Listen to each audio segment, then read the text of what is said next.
Assalamualaikum warahmatullahi wabarakatuh. Salam sejahtera untuk kita semua. Selamat pagi. Kurang semangat. Coba kalau saya katakan semangat pagi, ucapkan dengan lantang pagi, pagi, pagi. Untuk menambah semangat, mohon berdiri. Sudah siap? Baik, kita akan mulai. Semangat pagi. Pagi, pagi, pagi. Kurang. Sekali lagi ya.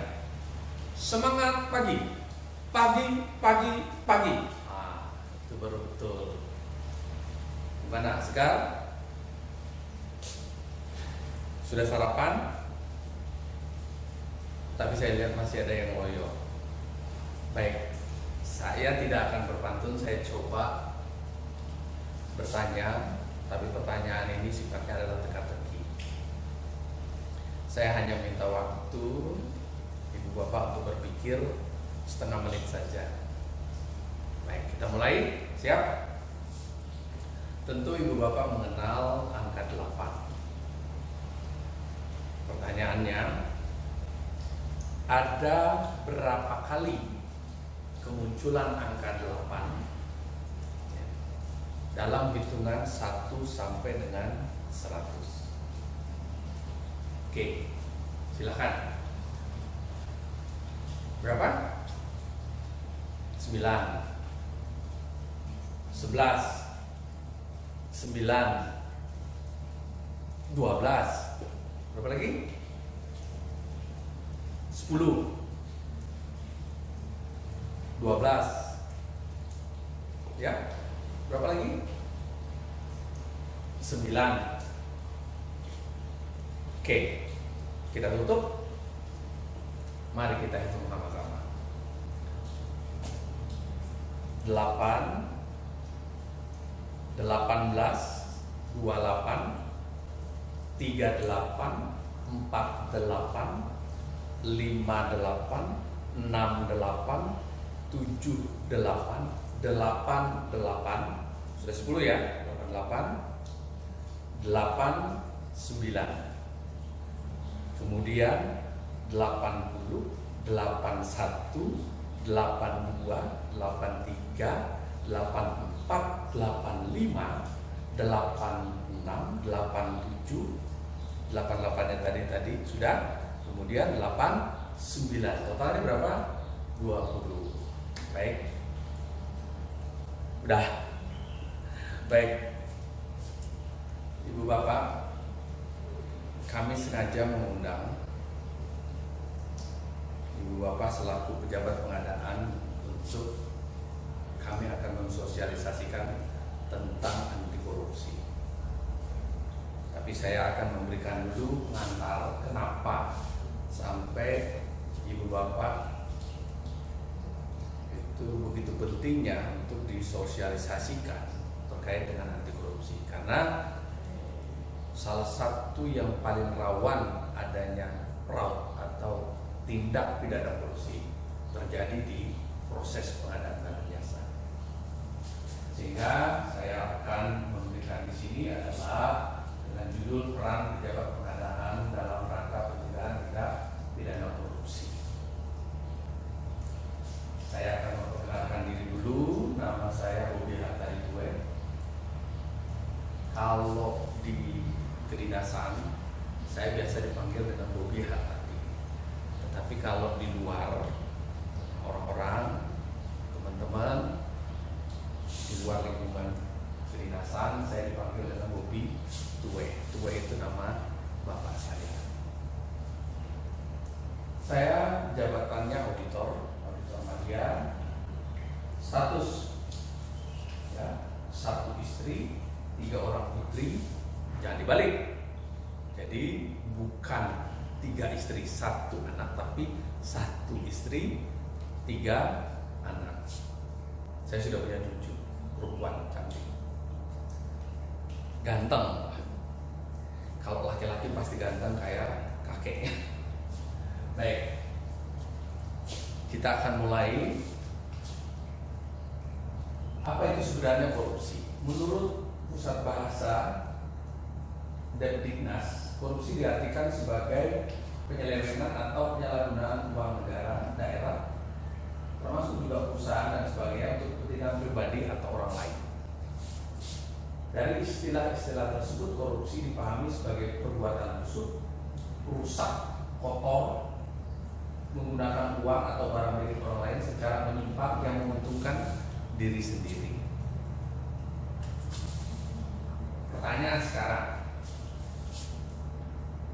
apakah ibu bapak 20 orang ini, 40 orang ini mampu bertindak sebagai agen anti korupsi? Minimal di lingkungan sosial maupun di lingkungan pekerjaan ibu bapak. Anti korupsi merupakan kebijakan untuk mencegah dan menghilangkan peluang bagi berkembangnya korupsi. Pencegahan yang dimaksud adalah bagaimana meningkatkan kesadaran individu untuk tidak melakukan korupsi dan bagaimana menyelamatkan uang dan aset negara. Itu konsep dari anti korupsi. Nah, latar belakang kenapa sosialisasi ini atau penyuluhan ini diadakan untuk Bapak Ibu, karena dalam pelaksanaan pengadaan barang jasa sering menjadi sumber permasalahan, terutama permasalahan hukum terkait dengan tindak pidana korupsi atau kejadian-kejadian fraud lainnya. Dampaknya luas. Dari kejadian fraud ini sangat signifikan dalam pencapaian tujuan pengadaan barang jasa khususnya maupun tujuan pemerintah secara umum. Kerugian keuangan negara, tidak pemidanaan oleh aparat penegak hukum terhadap para pelaku korupsi dari kalangan birokrasi maupun swasta dan dari kalangan eksekutif maupun legislatif, ya, serta terpuruknya citra penyelenggara negara merupakan beberapa contoh dampak fraud atau korupsi terkait dengan pengadaan barang jasa. Kemudian hal ini sangat memungkinkan menjadi penyebab meningkatnya ketidakpercayaan masyarakat terhadap proses birokrasi, khususnya dalam pengadaan barang jasa. Dan yang perlu diperhatikan, fraud korupsi dalam berbagai bentuknya menjadi risiko utama dan signifikan dalam pelaksanaan pengadaan barang jasa, sehingga mau tidak mau harus menjadi salah satu perhatian utama dalam pelaksanaan proses pengadaan barang jasa. Itulah yang menjadi dasar atau latar belakang kenapa kami inspektorat itu begitu konsen untuk mengajak ibu bapak sebagai pejabat pengadaan barang jasa untuk menjadi agen anti korupsi. Ini saya menggambarkan contoh, ya, contoh kejadian di mana peran ibu bapak selaku pejabat pengadaan barang jasa itu sadar atau tidak sadar menjadi satu kesatuan tindak pidana korupsi. Sekarang saya akan menyampaikan prinsip pengadaan barang jasa. Prinsip pengadaan barang jasa harus dilaksanakan dengan mengacu pada etika pengadaan barang jasa. Melaksanakan tugas secara tertib, bekerja secara profesional, tidak saling mempengaruhi baik langsung maupun tidak langsung, menerima dan bertanggung jawab atas segala keputusan ditetapkan dengan kesepakatan tertulis, menghindari dan mencegah terjadinya pertentangan kepentingan antara pihak satu dengan pihak yang lain, baik secara langsung maupun tidak langsung. Kemudian menghindari dan mencegah pemborosan dan kebocoran keuangan negara. Selanjutnya menindak dan mencegah penyalahgunaan wewenang dan atau kolusi. Yang terakhir, tidak menerima, tidak menawarkan atau tidak menjanjikan untuk memberikan hadiah dalam bentuk apapun, rabat atau imbalan apapun tidak.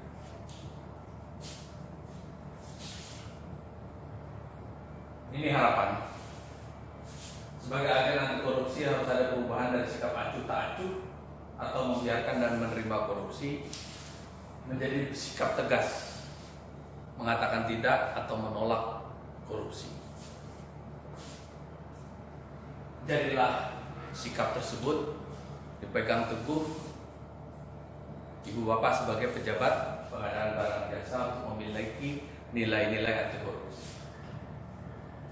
Baik, sampai di sini ada pertanyaan? Sebelum saya lanjutkan pada materi berikutnya, bahaya dan dampak korupsi. Bagaimana? Ada? Baik, kalau tidak ada, untuk materi pendahuluan saya akhiri dulu. Kita break sebentar, nanti kita lanjutkan lagi. Terima kasih. Assalamualaikum warahmatullahi wabarakatuh. Selanjutnya saya akan memberikan materi terkait dengan bahaya dan dampak korupsi. Dampak korupsi adalah tindakan korupsi merupakan tindakan yang sangat merugikan negara.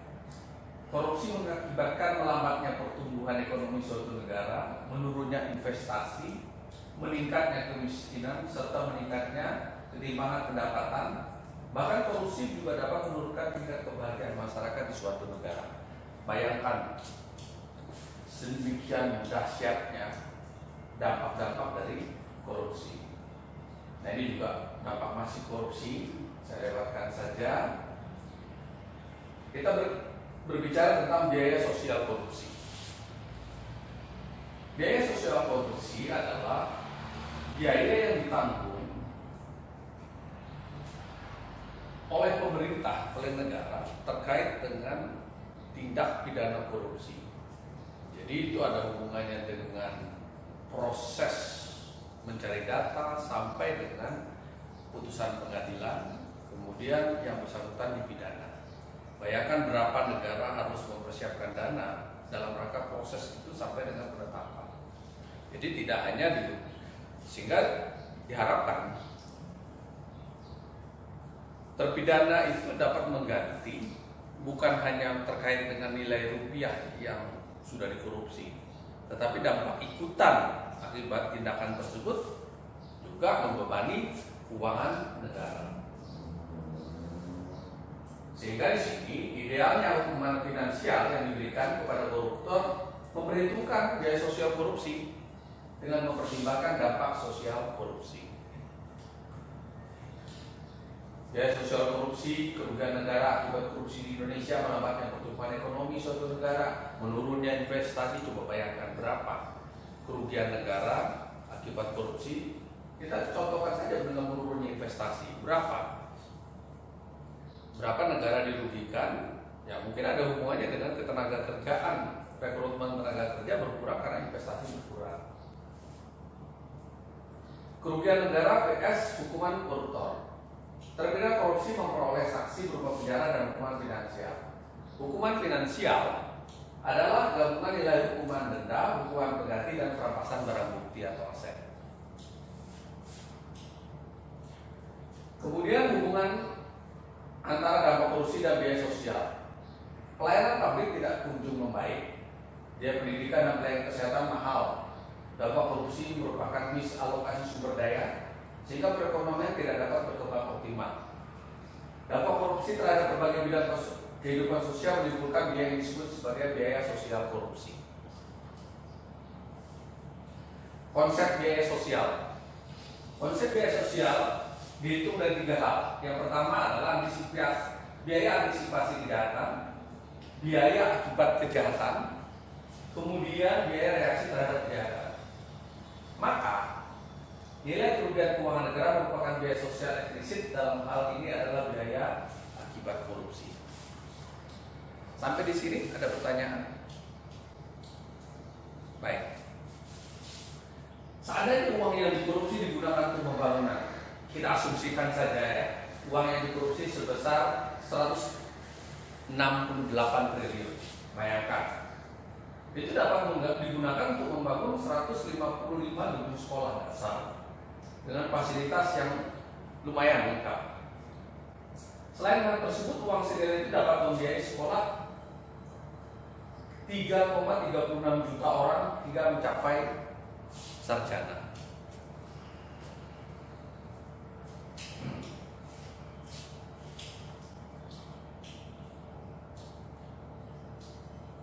Kemudian Saya lanjutkan di sini.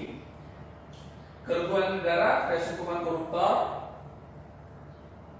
Dalam memperhitungkan jumlah kerugian finansial yang dikenakan, aset non moneter tidak dimasukkan dalam analisis karena tidak terdapat nilai taksiran dari aset tersebut di putusan pengadilan. Baik, sebelum saya akhiri ada pertanyaan sampai di sini?